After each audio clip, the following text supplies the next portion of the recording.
What we do here in archaeology is a very broad concept of what archaeology is. The Institute offers a very wide range of master's degrees. We have at any time over 20 master's degrees on the books, which is quite astounding. We offer trajectories for both students that want to have a more vocational training and those that want to go on and perhaps do a research degree later. We have a very global view of archaeology. So the new degree is an MA in the Archaeology and Cultural Heritage of Asia.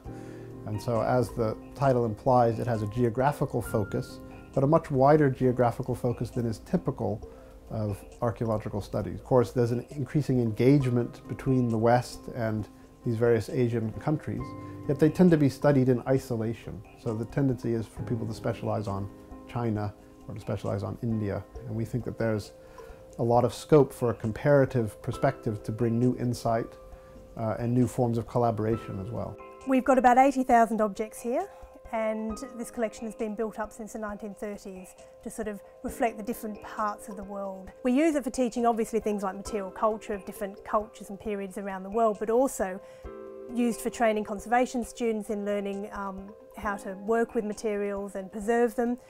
And it's used for things like museum studies, people actually learning to do the business of looking after a museum collection. The Museum Studies programme is basically it's one of our most popular MAs. It's designed really to train up tomorrow's museum professionals. There's such a diversity of the collections. UCL has the Art Museum, the Grant Museum of Zoology, the Petrie Museum of Archaeology as well.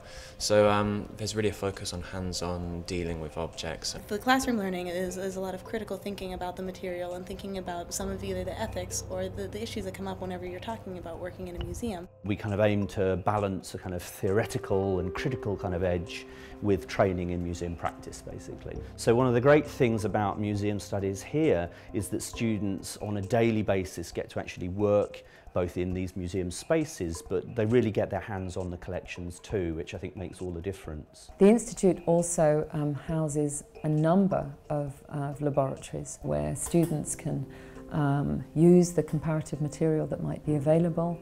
They can undertake their own research projects. We have a number of very specialist archaeological science pieces of equipment for example, SEMs.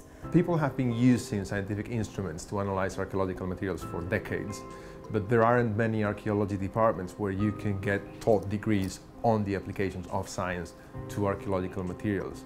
So perhaps what's more original is the idea of providing a structured master's degree around how you use scientific techniques to extract archaeological information. Traditionally, people have been looking at archaeological artifacts based on their style, their shape only.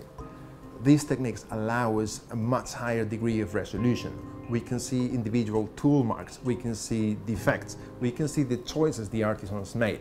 This gets us closer to the very human beings, the individuals behind the materials we're looking at.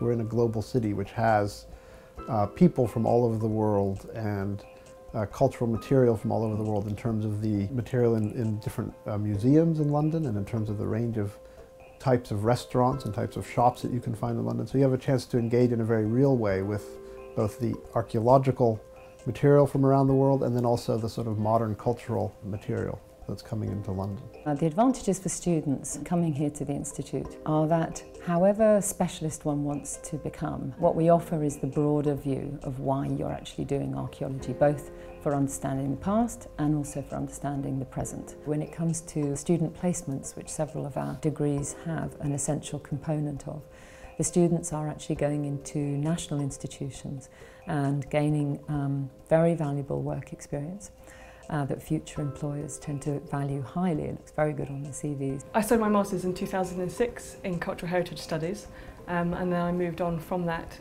to this PhD where I'm looking at the sort of relationship between heritage and international development in Sierra Leone.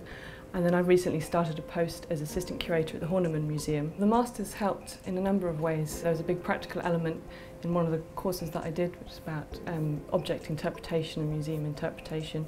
We put together an exhibition and we were working very much with collections, particularly from the Grant Museum of Zoology, which puts you in a very good place to then move on to a career in a museum. A lot of people say that one of the most important things about archaeology and the study of the past is that we can learn lessons for the future. But I think archaeology is much more than that.